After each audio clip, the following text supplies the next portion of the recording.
안녕하십니까, 황순일입니다. 오늘은 제가 두 가지 열반에 대해서 조금 말씀드리겠습니다. 두 가지 열반은 제가 아주 운 좋게도 영국에서 제가 공부를 할 때 제 논문 주제가 두 가지 열반이었습니다. 다행히 운 좋게 로트리지라는 출판사에서 제 이 박사 논문이 출판되었는데, 제목은 Metaphor and Literalism in Buddhism, The Doctrinal History of Nirvana. 이 열반의 초기 인도 불교에서 열반 개념의 역사, 이런 이름으로 출판되었고, 뭐 그렇게 책이 이제 많이 팔렸다고는 뭐 그렇게 생각하지 않지만, 이 열반에 대해서는 제가 조금 많은 생각을 해왔다, 이렇게 제가 말씀드릴 수 있겠습니다. 근데 불교에 대한 연구가 이제 학문적으로 시작된 이래 수없이 많은 열반에 대한 연구들이 있어 왔지만, 아직까지 그 어떠한 열반에 대한 연구도 우리를 아주 이렇게 만족시켜 주는 것은 드뭅니다. 근데 이게 왜 그런가 하면, 이 기본적으로 열반이라는 것은 모든 이 불교인들에게, 아니면 특히 불교 수행자들에게는 이들이 도달해야 될 목표인 반면에, 우리 학자들은 열반이 대충 무엇인가라고 이제 이야기하게 되는데, 사실 열반이라는 게 대충 우리가 무엇이다라고 이렇게 이야기하기는 참 쉽지 않습니다. 불교인들에게서 열반은 가장 높은 이 목표로서 자신들의 개정해를 통해서 도달해야 될 것이라면, 학자들은 이 인간의 언어를 가지고 이 열반에 대해서 표현해야 되는데, 사실 우리 불교에서 어떤 이 뭐 열반의 상태라든지 이런 거를 좀 이렇게 좀 신비화하고, 뭐 언어 도단이라든지 뭐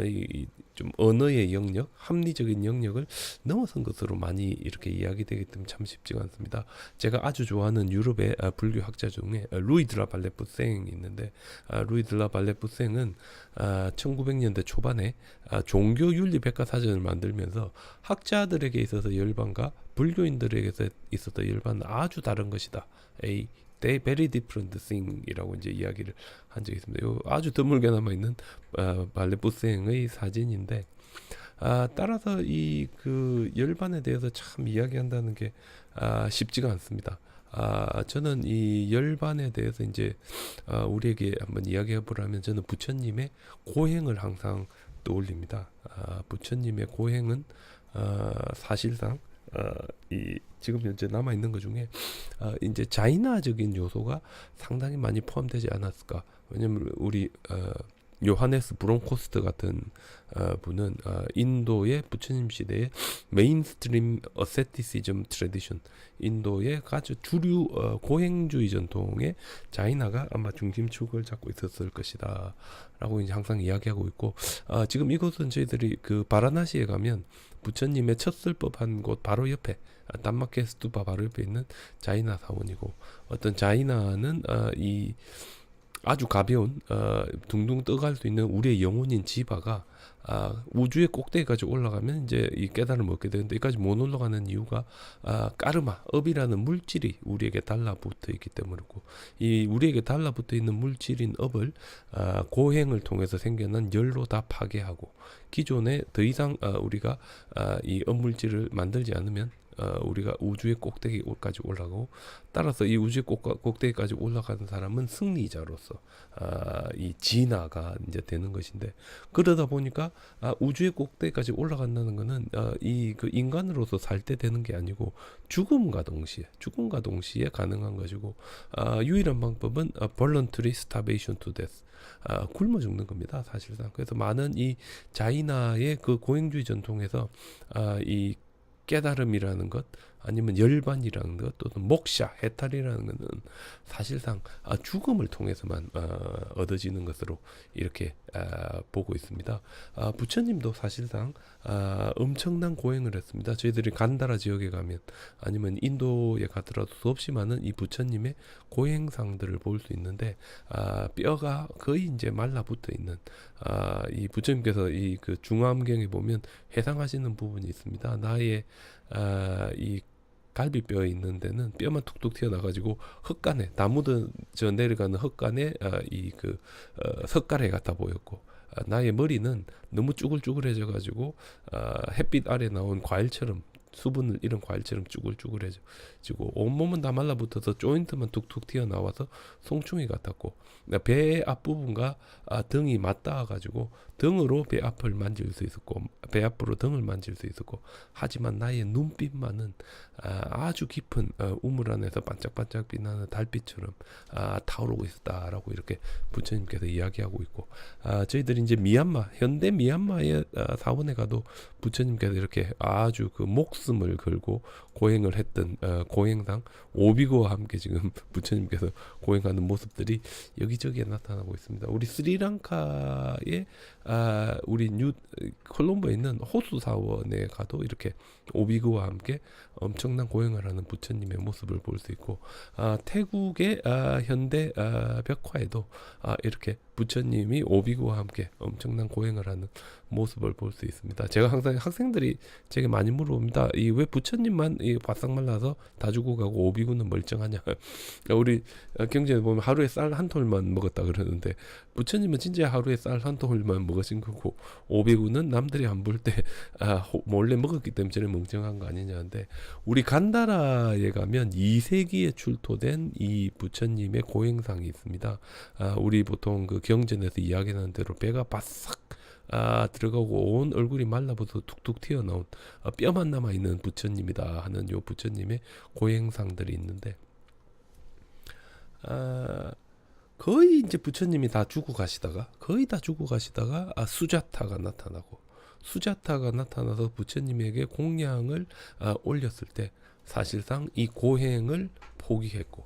근데 이 고행을 포기한 것만이 아니라 바로 이것은 부처님께서 새롭게 자신의 깨달음으로 가는 출발점으로 저희들은 사실 이 수자타가 공양을 올린 것을 부처님이 받아들이는 것을 받아들일 수 있는데 저희들 일반적으로 미들파스 중도라고 이야기합니다. 태국의 우리 라차우르에 있는 콩가람은 부처님에게 공양을 올리는 수자타의 모습을 아주 아름답게 표현하고 있습니다. 지금 수자타가 부처님에게 공양을 올릴 음식을 만들고 있는데 인드라 신이 내려와서 그 신들이 먹는 약을 이제 뿌려줘서 아주 부처님을 튼튼하게 해주는데 수천 마리의 젖을 짜가지고 500마리에게 먹이고 500마리의 젖을 짜서 다시 그 펄펄 끓인 다음에 뭐 이제 한 100마리에 먹이고 해서 사실상 이 음식에는 수천 마리가 가지고 있는 양분이 모두 다 이렇게 들어있는 것을 수자타가 가지고 가고 있는데 수자타가 이 부처님이 거기 계신 줄 알고 간 건 아니고 수자타는 원래 트리 스피릿 나무의 영혼이 있고 나무의 영혼을 믿고 있었는데 자신이 항상 가는 나무에 이 공양을 올리려고 했는데 마침 부처님께서 그 나무 앞에 앉아 있었기 때문에 수자타는 이 부처님을 이 나무의 스피릿이 나와 있는 것으로 보고 이제 부처님에게 올렸고 부처님께서는 이 공양을 받게 됩니다. 지금 여기 보시면 인도네시아 보로부두르에 있는 수자타가 음식을 해서 정성스럽게 준비해서 부처님에게 올리는 과정까지가 부조로 이렇게 남아 있는 것도 있고 태국 같은 경우에 수자타가 음식을 올리고 부처님이 받았을 때 오비구가 부처님을 떠나가는 모습을 이제 저희들이 이렇게 볼 수 있습니다. 우리나라 같은 경우에 흥국사 팔상도 요 윗부분에 보면 수자타가 이제 부처님에게 공양을 올리고 있는데 꼭 여기 보면 이 부처님께서 이제 새 출발을 하기 위해서 모욕을 일단 먼저 시원하게 하고 수자타가 올리는 공양을 이렇게 받는 것 같은 어떤 이런 모습도 이제 저희들이 볼 수 있습니다. 그래서 이제 이렇게 해서 만들어진 것을 저희들이 마지마 빠띠빠다 미들파스 중도라고 합니다. 중도를 이제 또 올렸을 때 가장 중요한 거는 부처님께서 자신이 아주 어렸을 때 최초로 성 밖으로 나가서 쟁기 축제를 봤을 때 쟁기가 땅 속을 지나갈 때 땅에서 이제 땅 속에 있는 그 생명체들이 밖으로 나오게 되고 하늘을 나르는 새가 와서 이걸 잡아먹는 모습을 보면서 이 세상에 있는 모든 것들은 서로 연관이 되어 있구나 라는 의미에서 어떤 상호 연관성 내지 인과관계에 의해서 끊임없이 이렇게 엮여져 있는 것을 보면서 연기에 도리를 체득하면서 최초의 부처님께서 이제 그 선정에 들었다고 하는데 부처님의 기억에 이 선정은 자이나에서 했던 것 같이 아주 괴롭고 우리를 아주 힘들게 하는 그런 고행이 아니라 아주 그 즐겁고 기쁜 기쁨과 즐거움이 함께하는 선정이었고,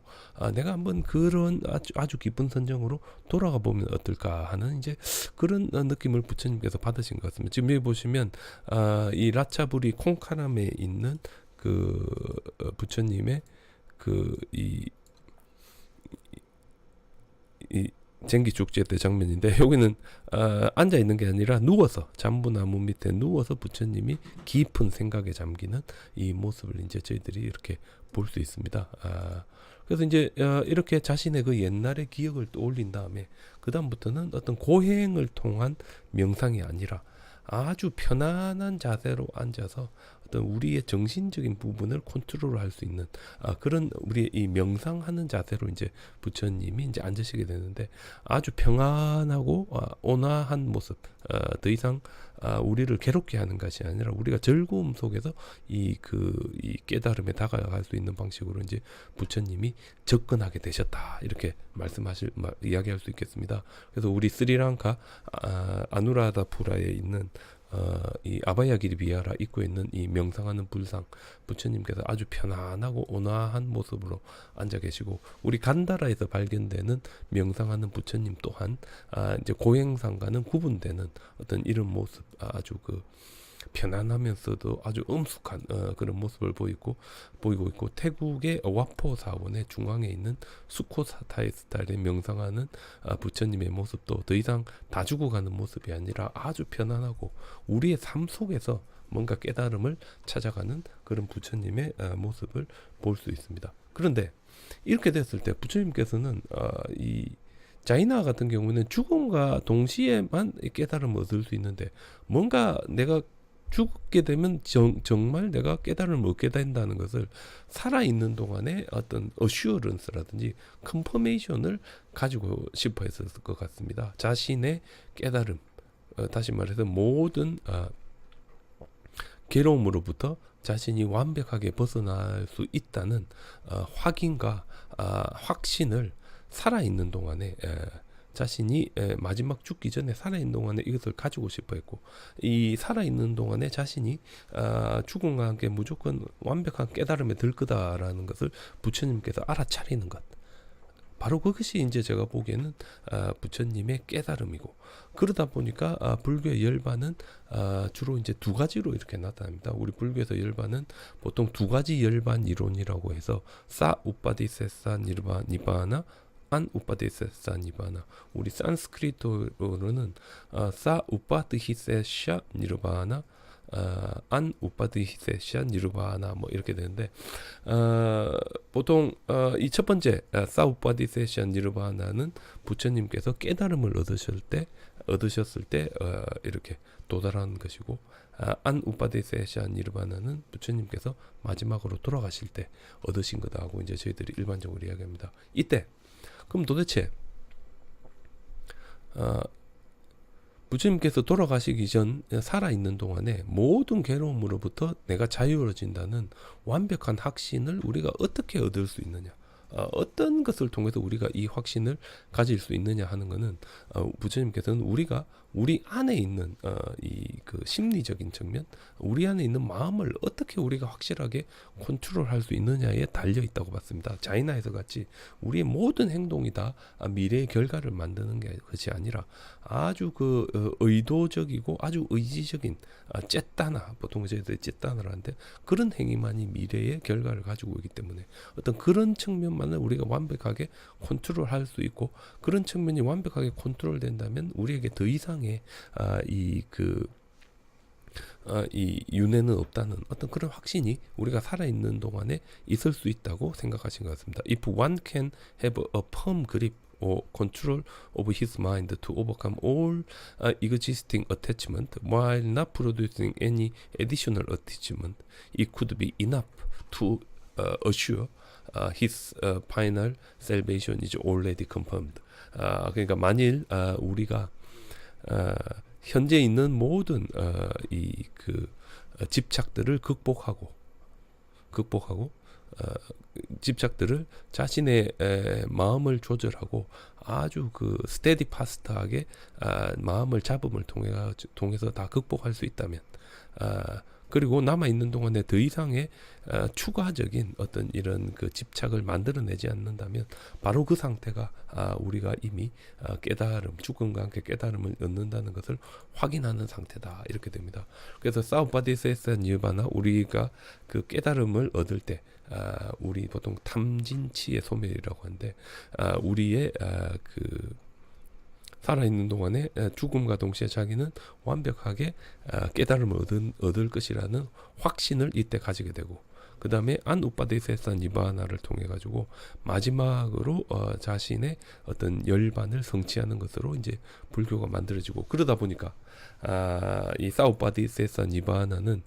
저희들이 보통 니르바나 with a remind of aggregate, 또는 클레샤 파리 니바나라고 이제 주로 이야기하고, 마지막 부처님의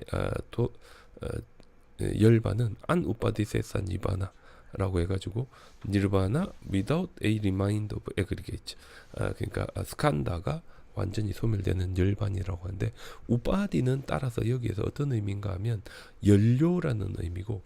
인간은 이제 오온을 연료로 활활 타오른다 했을 때 이 활활 타오를 수 있는 연료가 다 사라져서 활활 타오르는 탐진치의 불이 더 이상 생기지 않게 된 상태. 그래서 우리가 가지고 있는 모든 이 그 번뇌가, 집착이, 욕망이 다 사라지는 상태가 되고, 바로 이게 이제 부처님의 깨달음이며,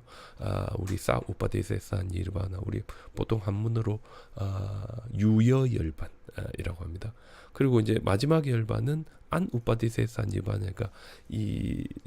연료로서의 오온마저도 완벽하게 사라져서 완전히 자신이 이 윤회의 굴레로부터 벗어나는 열반. 해서 이제 이게 안우파데세사 니르바나로 이렇게 굳어진다, 이렇게 이야기할 수 있겠습니다. 그래서 보통 우리 클레샤 파리니르바나라고 하면, 클레샤 파리니르바나라고 하면 라가 도사모와 탐진치가 다 소멸되는 것이고,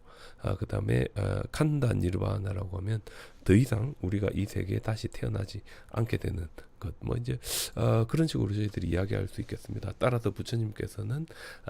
이 마라가 방해하는 속에서도 마라를 물리치고 마지막 이 그 완벽한 펌 컨트롤을 통해서 이 보통 우리 초경, 이경, 삼경 동안에, 초경에는 숙명통, 이경에는 천안통, 삼경에는 루진통인데, 루진통이란 자기 안에 있는 모든 불순함이 다 사라지는 것을 완벽하게 알아차리는 걸 말합니다. 바로 이걸 완벽하게 알아차림을 통해서 자신이 더 이상 이 세계에 다시 태어나지 않는다는 걸 이때 완벽하게 알은 것, 이게 이제 첫 번째 깨달음이 되겠습니다. 우리 동일하게 우리 보로부두르에서는 마왕의 하사를 꽃으로 연꽃으로 변화시켜 아주 안전하게 떨어지게 하고 촉진을 통해서 이제 마왕을 물리치고 깨달음을 얻으셨다, 이제 이렇게 이야기합니다. 그리고 마지막 우리 열반과 관련해서는 조금의 이슈가 있습니다. 그러니까 이제 마지막 열반 같은 경우에는 열반을 경험한 사람의 오온이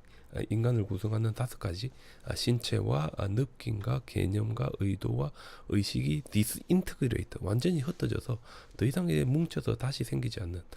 거의 이제 사라지는 이제 그런 식으로 이야기되는데, 그렇다면 도대체 이렇게 완벽하게 사라진다 했을 때 완벽하게 사라지는 것은 어떤 것을 이야기하느냐, 저희들이 이제 이야기할 수 있는데, 보통 이제 우리 니르바나 열반이라는 용어를 가만히 보면 니르브리, 우리 어근을 그래 분석하면 어떤 인도는 엄청 더운데 이 위를 덮어가지고 안쪽이 아주 시원하게 하고 안쪽을 행복하게 하고 안쪽을 편안하게 한다, 뭐 이런 의미도 있지만, 보통 우리 니르와나 했을 때 니르와에 이제 그 동명사를 만드는 나가 붙어가지고 니르와나가 ing 형태입니다. 근데 이제 이 ing 형태로 이게 extinct, 뭐 이 blowing out 또는 going out, 이렇게 이제 저희들이 이야기할 수 있는데, 사실 요거는 자동사적인 의미가 있고 타동사적인 의미가 있습니다. 근데 우리 글자 그대로 하면 불어서 꺼버린다라고 하는 이제 blowing out 이렇게 할 수 있는데, 근데 이거는 이제 타동사가 돼가지고 무언가에 의해서 꺼지는 불을 이야기하고, 무언가에 의해서 꺼지는 불일 때는 열반이 뭔가 절대 또는 이 현상의 배후에 있는 본질로 해석될 가능성이 상당히 많습니다. 그리고 이 그 자동사가 됐을 때는 더 이상 불이 계속 탈 수 있는 어떤 연료가 없어져 가지고 불이 자연스럽게 꺼지는 것인데, 이래 되면 열반이라는 것은 annihilation, 완전한 소멸의 의미를 가질 수 있는데, 우리 초기 경전에 보면 이 두 가지 의미가 다 불교 경전에 나타납니다. 지금 여기 보시면 우리 수타니 빠따에 나오는 아주 아름다운 개송인데, 우빠시바라는 이 브라만 학생입니다. 에게 부처님이 열반을 설명하실 때 마치 바람의 힘에 의해서 흔들려서 불꽃이 꺼지듯이 불꽃이 꺼지듯이 불꽃은 꺼지게 되면 더 이상 우리가 살릴 수 없게 되는데, 바로 그러하게 이 그 성인이 자신의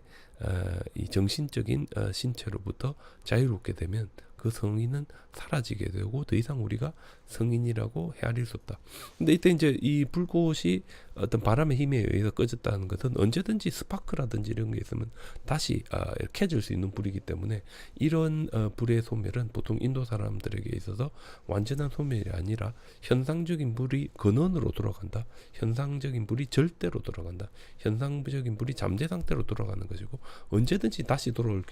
수 있기 때문에 이렇게 꺼지는 것은 소멸이 아니라 뭔가 절대라든지 완전한 것과 합일한다는 이제 의미가 되는 것으로 받아들여집니다. 근데 이제 그런 예는 우리 불교 경전에서 그렇게 많이 나타나지 않고, 우리 대부분의 예는 주로 이제 이런 건데, 마치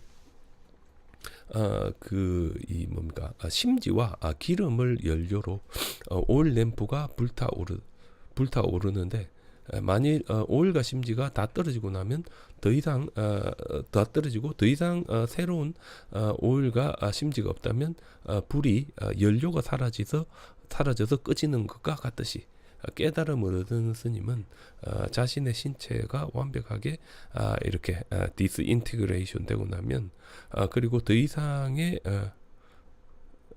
이 삶에 대한 것도 사라지고 나면 모든 느낌과 어떤 이런 것들이 함께 다 사라지고, 그는 아주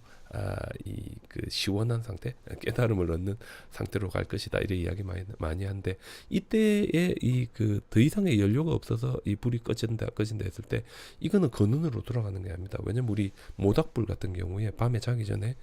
불이 아직 남아 있지만 새벽에 일어나면 쟤밖에 없습니다. 그건 암만 우리가 불꽃을 갖다 대도 불이 다시 켜질 수 없는데, 바로 이거는 우리 초기 경전에 가장 많이 나오는 더 이상의 원인이 없어서 자동으로 꺼지는 이제 불의 이미지인데, 아마도 우리 초기 경전에는 이런 의미가 훨씬 더 강하지 않았을까라고 저는 일반적으로 한번 생각을 해봅니다. 왜냐하면 이러한 예는 우리 훨씬 더 불교 경전에 많이 나타나고, 특히 이 열애의 사후 상태에 대한 질문, 이거는 이제 14무기라 해가지고 대답할 수 없는 질문 속에 들어있는데, 왓짜고따라는 이 브라만이 끊임없이 물어봤을 때 부처님께서 항상 이렇게 대답합니다. 더 이상의 원인이 없어서 불이 꺼지는 것과 같다, 마지막에 열반을 하기 때문에 어떤 초기 경전적인 의미는 이게 훨씬 더 가깝지 않을까 하고, 그렇게 이 부처님께서 이제 마지막 열반에 드신 모습을 저희들이 쿠시나가라에 가면 이 열반상을 통해서 볼 수 있습니다. 부처님께서 아주 평화로운 모습으로 이제 열반에 드셨는데, 과연 부처님께서 절대의 와 하나가 되어서 더 이상 이 윤회를 하지 않는 상태가 되었는지, 아니면 아니힐레이션, 더 이상 그 어떤 것도 없는 상태에 부처님이 도달하게 되었는지, 그는 뭐 저희들은 추정만 할 뿐이고, 직접 이 열반에 도달해 보신 분들만 명확하게 어떤 상태인지 알 수 있을 거다라고 이제 제가 말씀드릴 수 있을 것 같습니다. 그래서 제가 간략하게 오늘 이 두 가지 열반에 대해서 말씀드렸는데, 두 가지 열반이라는 이 불교의 독특한 이 그 열반에 도달하는 방식은 죽음과 함께 열반을 체득할 수 있다는 이 자인화적인 어떤 이 하나의 극단이 불교에 와서 어떤 중도라는 새로운 체계로 이렇게 만들어지고, 중도라는 체계 안에서 이 열반이 두 가지로 나눠져서 첫 번째 열반이 깨달음에서 이미 마지막 열반이 확신될 수 있는 상태로 변화되었다라고 말씀드릴 수 있고, 따라서 우리 많은 학자들 중에 이 살아서의 이 첫 번째 열반인 깨달음은 중간 단계에 불과하고, 제일 마지막 부처님의 마지막 돌아가신 다음에 열반이 진짜 열반이라고 이야기하는데, 사실 제가 보기에는 마지막 열반은 우리 첫 번째 깨달음에서 이미 자동으로 확신되는 것이기 때문에, 우리 불교인들에게서 가장 중요한 것은 마지막 열반이 아니라 첫 번째, 모든 우리가 가지고 있는 집착과 번뇌로부터 벗어나는 것이 훨씬 더 중요한 것이다 라고 제가 이야기 드릴 수 있을 것 같습니다. 오늘은 두 가지 열반의 형성과 두 가지 열반의 의미에 대해서 한번 말씀드려 봤습니다. 감사합니다.